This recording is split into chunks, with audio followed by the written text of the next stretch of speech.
नमस्कार मंडळी, मी सुषमा जाधव। आज मला करायची होती आईसाठी स्पेशल ग्रीन टी। ग्रीन टीने पोट कमी होतं म्हणून आई थोडी ग्रीन टी आता घेत असते। म्हणून मी आईसाठी गरम मस्त पाणी उकळून घेतलं आणि त्यामध्ये ग्रीन टी बुडवून दिली। तेवढ्यात गेली लाईट। मग मी खाली बसून शूट केला आणि त्यानंतर मी पुडी त्यामध्ये बुडवली। तर त्यामध्ये मला ती पुडी बुडवताना खूप आनंद होत होता म्हणून मी ते 2-3 वेळेस अशी बुडवली आणि मस्त। मग त्यानंतर मी ज्योतीला मला चहा ठेवला। मग तेवढ्यात आला नानक्याला म्हणलं तू घेशील का चहा? ते म्हणे मग मला बी घ्यायचं आहे। मग आम्ही तिघाला चहा ठेवला, चहा घेतला। त्यानंतर मग आईने केले पार्लेजी बिस्किट बारीक बारीक।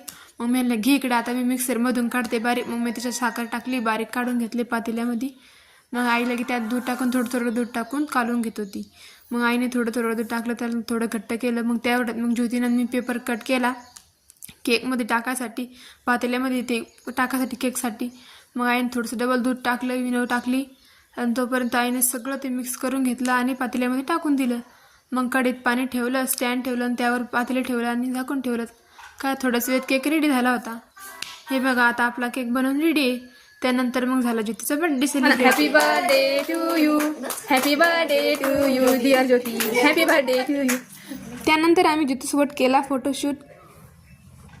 ब्लॉग आवडल्यास चॅनलला नक्की सबस्क्राईब करा। आजच्या पुरतं एवढंच, बाय।